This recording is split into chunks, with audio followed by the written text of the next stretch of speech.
The purpose of the Great Freedom teaching is to introduce participants to the fundamental nature of mind, which is wisdom awareness. So to actually introduce wisdom awareness in the beginning, and then to support participants in gaining complete familiarity with the fundamental nature of mind, which is wisdom. And the development, so to speak, that can be expected is that a shift occurs from the thinking and the speaking and the qualities and activities of the life being focused on the individual person or self to the wisdom mind, which has as its naturally occurring focus the benefit of the whole.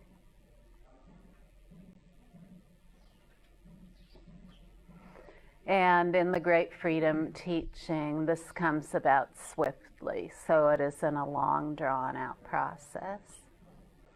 The two approaches that are suggested for gaining familiarity with the wisdom mind is, first of all, to just listen and hear the teachings themselves, and that through the listening and hearing, the certainty of who you are dawns within you without you doing anything. Sound good so far?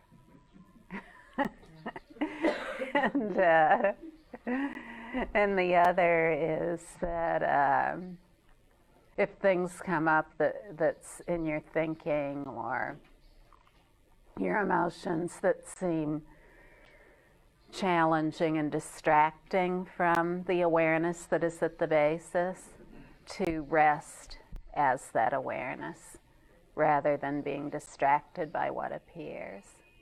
Not separating out from what appears, but seeing that what appears is not separate from the looking at it, from the seeing of it, which is grounded in awareness.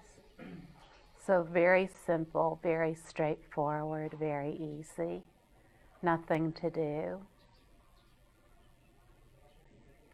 The true nature of human beings and everything altogether is timeless awareness.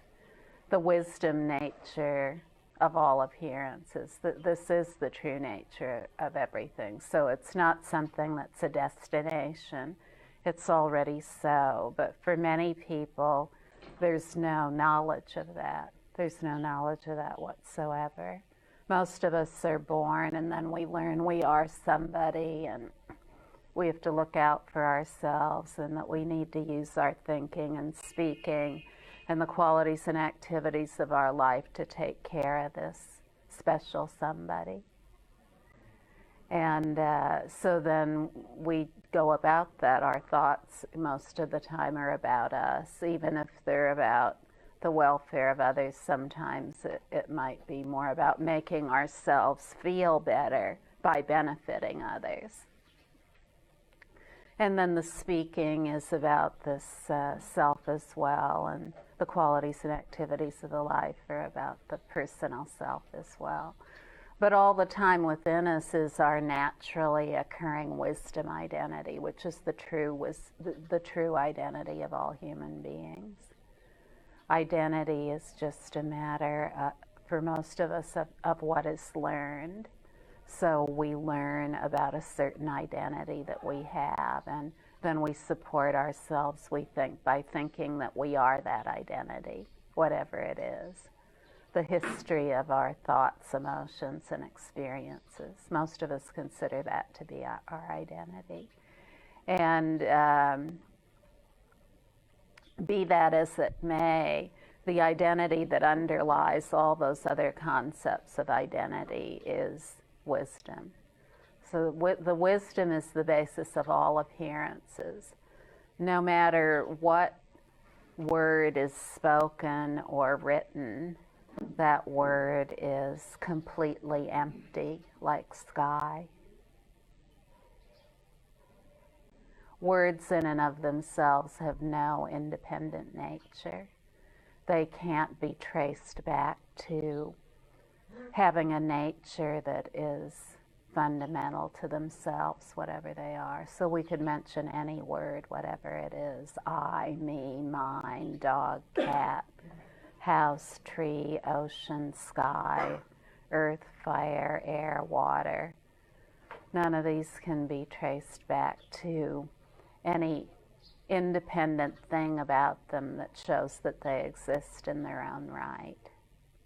So no matter what we look at, no matter what we think about, if we only know the dictionary definition of whatever that is, then we'll just be lost in all those definitions all of our lives. And that has a certain beauty in its own right, but if we don't understand the true nature of everything, then we spend our lives distracted from that true nature. We only know the definitions of the words without knowing that each of the words, no matter what they are, they have no independent nature. They can't be traced back to being able to prove that whatever that thing is exists in its own right. Everything, no matter what it is, exists due to aware space and nothing else. So many of us learn that it's our biological organism that generates mind, that generates awareness, especially in the West, and that mind or awareness is located within the skin line. And when we get familiar with awareness, we really don't have to have any philosophical concepts about that. We just need to be willing to get familiar with awareness, our own awareness that is looking and seeing and sensing everything that's going on. The awareness that is at the basis of that looking, that seeing, that sensing. Get familiar with that, which is the root of all of the experiencing. Get really familiar with that, and then there's a great understanding of everything that goes far beyond thinking and philosophizing about things. Philosophy can examine, and for just as long as philosophy examines, there will be the absence of wisdom, because wisdom is already present. It's already present. It's not a destination to be arrived at. Wisdom is already present in the absolute evidence that everything, no matter what it is empty of an independent nature, empty like sky. No matter where we look, everything is empty, like flawless, stainless, forever, empty sky. And no matter what we read or think about, that too is forever empty, exalted awareness. So if we get familiar with awareness, then we have a much greater understanding of everything, and that greater understanding is called wisdom.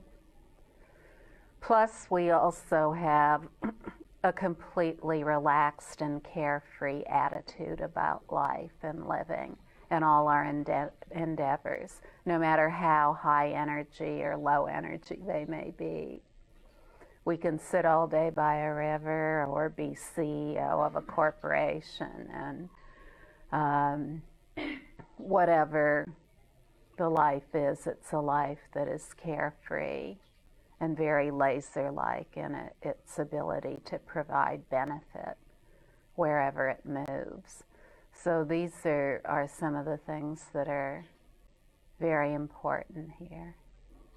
Now, many times it's said, well, it's hard to make this wisdom come about. This is something difficult. It takes a lot of work. But those are just ideas that are based on thinking. Beyond thinking is wisdom. And wisdom doesn't need any systems or methods or conventional orientation to be. Wisdom, sure, thank you.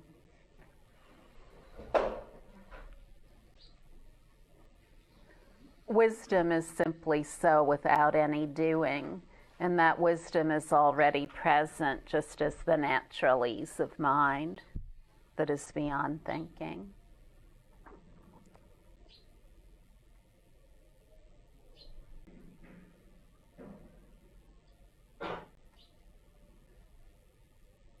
When we get familiar with awareness that is the wisdom at the basis of all appearances, then we have tremendous love, power, and energy that come about.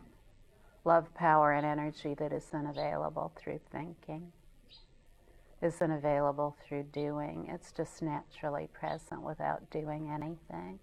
So to try to do something to learn it or achieve it is always stepping away from it, because it's what's looking that's wise.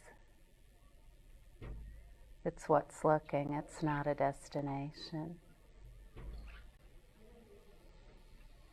If we think it is a destination, then it's likely all of our life will be working towards a destination. The ever-receding horizon of the destination, always slightly outside of our grasp.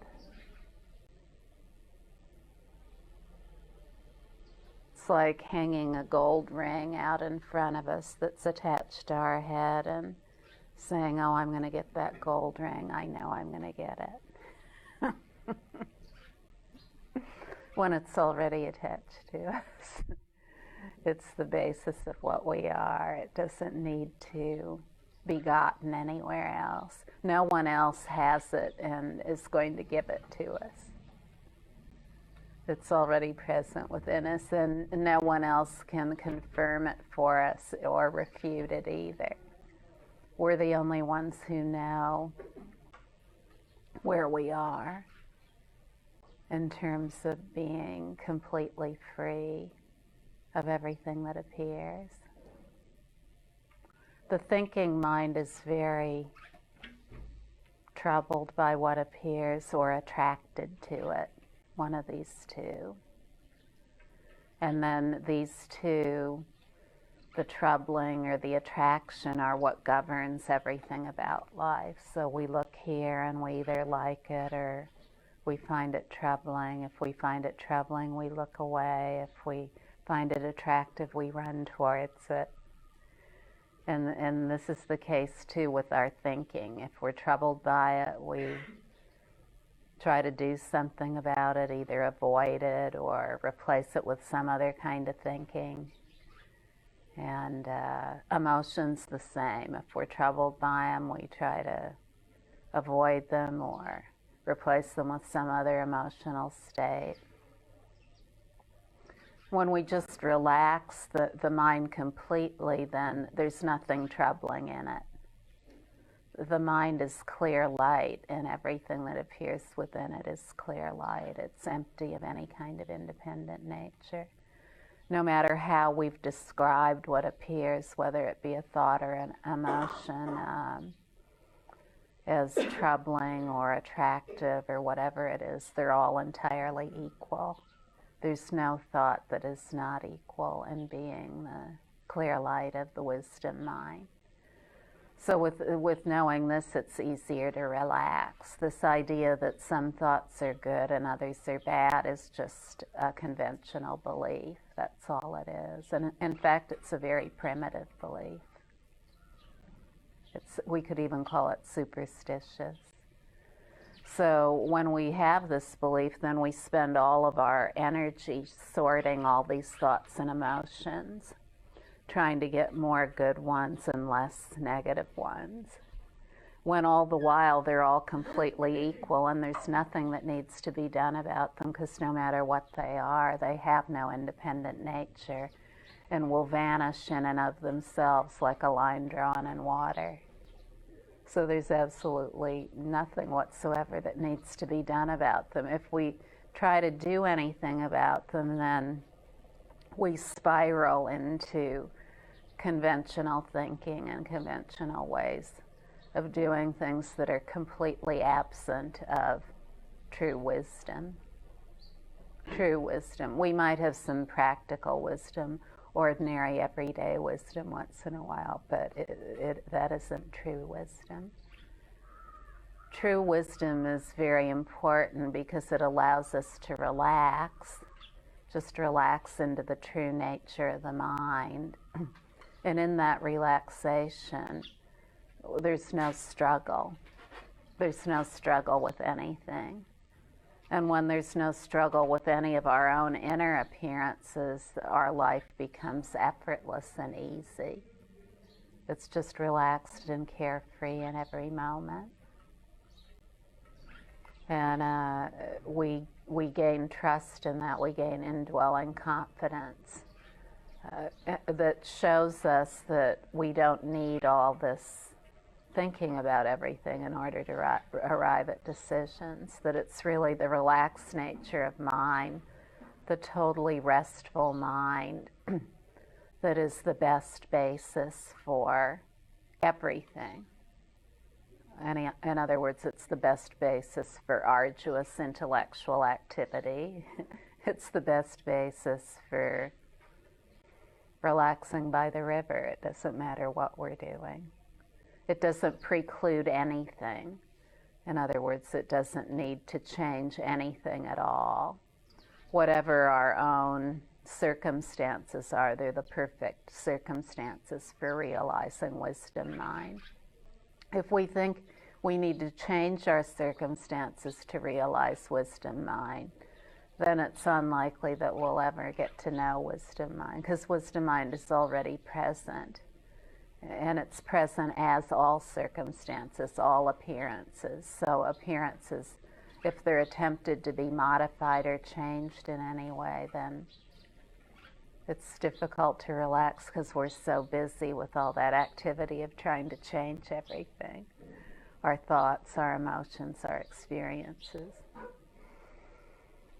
And even if there are things that we'd like to change in ourselves or in the world, then it's best that those changes be informed by wisdom awareness, rather than ordinary thinking of good and bad.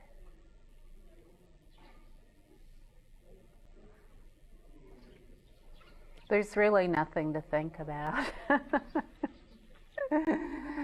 If we start thinking, well, all the thinking we're doing is empty of an independent nature, so where is it leading? Every single word we think is equally empty of an independent nature. That's kind of funny, isn't it? So we're thinking, hopscotching from one thought to another, like a frog jumping from lily pad to lily pad, but all the thoughts, no matter what they are, they don't have an independent nature. They don't have an independent identity. We can think up all kinds of things, but that isn't wisdom. When we just relax, then the true nature of our mind, which is wisdom, dawns with great certainty than the puzzle of thinking can ever bring.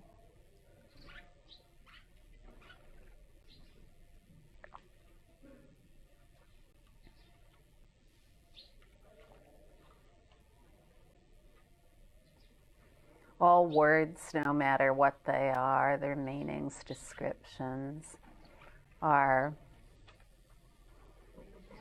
like a hologram of light arising in a mind of light, of the clear light of wisdom. They're nothing other than that mind itself. They're not some other thing that somehow has power to control anything. So no thought or emotion or appearance, no matter what it is, can make us feel one way or another. Not when we're familiar with the nature of our mind. We enter into the realm of equanimity that's already naturally occurring. It's already present. It's already accomplished. It doesn't need to be accomplished through effort and achievement. If we enter into the efforting that is the hoping to achieve something, then it's always out of reach.